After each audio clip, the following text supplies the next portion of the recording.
Software architects often create a system so customizable that it becomes a replica, and often a poor replica, of the software development platform they are using. This is known as the inner platform effect. One classic example of this is dynamic forms. If you have a list of independent fields that you need to collect, doing this dynamically is not hard.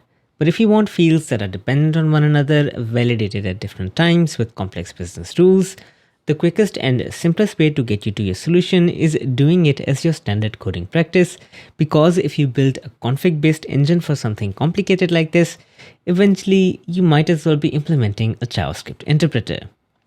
A less extreme and perhaps a more common example of this effect is creating wrappers around existing platform functionality.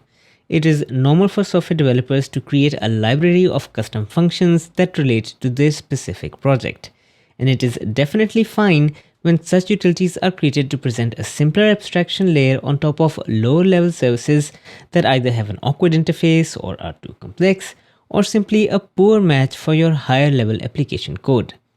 However, the inner platform effect occurs when this library expands to include overly general purpose functions that duplicate the functionality already present in the programming language or platform.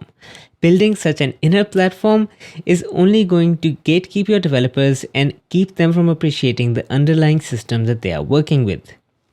The inner platform effect has been mentioned time and time again by software engineering thought leaders.